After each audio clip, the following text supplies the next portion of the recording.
Alamin na po natin na magiging lagay ng ating panahon, pati na yung detalye nung mangyayari maya-maya na lamang po na penumbral eclipse ng buwan. Mula sa ating resident meteorologist, ang ating ekspertong totoo, si Ginoong Nathaniel Cruz. Ayan na siya, Tani. Salamat Mike at salamat sa magandang panahon ngayon. May pagkakataon po ang marami sa atin na masaksihan ang magaganap na penumbral eclipse of the moon ngayong gabi.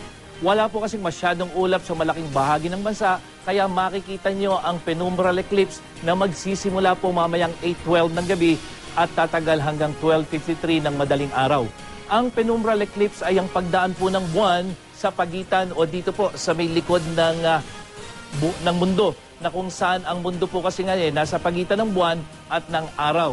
At kaya po meron itong anino at ito pong aninong ito ay dadaan dito sa lighter side nito pong shadow ng mundo, itong buwan. At ito po ay madalas nag-iiba po ang kulay ng buwan kapag may penumbral eclipse. Ang penumbral eclipse na ito ang huling eclipse na ating masasaksihan dito sa ating bansa ngayong taon. Samantala, magtutuloy-tuloy po bukas ang magandang lagay ng panahon. Base sa datos ng Weather Central, 32 degrees Celsius ang average temperature sa bansa, pero mas dama po ang init dito sa may western section ng Northern at Central Luzon, gaya po ng Lawag at Zambales dahil halos wala pong kaulap-ulap doon.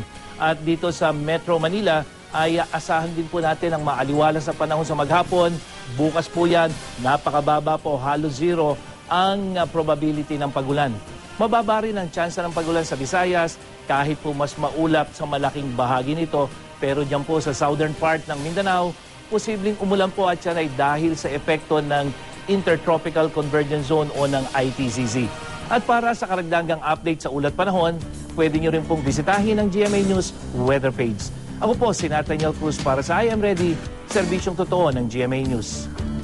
Tani, bago tayo makahiwalay ngayong gabi, pakipaliwanag ulit sa penumbral eclipse ng buwan. May balibalita na habang nagaganap yung penumbral eclipse na yan, baka raw magbago ang kulay ng buwan. Totoo ba ito? Tama ba itong information na ito, Tani? Ayan, oh.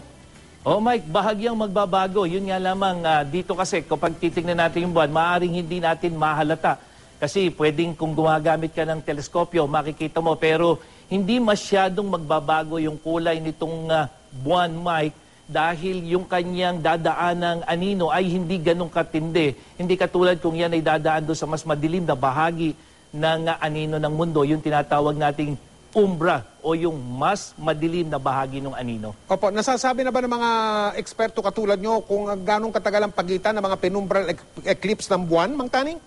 Katulad ng nangyari rito, Mike, sa loob ng isang taon, halos 2 lunar eclipse lang ang naranasan dito sa ating lugar dahil madalas nangyayari yan, Mike, yun nga lamang, hindi sa lagi, katulad dito sa Pilipinas, hindi po yan buwan-buwan, hindi po yan kumisan ay sa loob lamang ng isang taon nangyayari isang beses itong tinatawag nating penumbral lunar eclipse. Maraming salamat, Tani.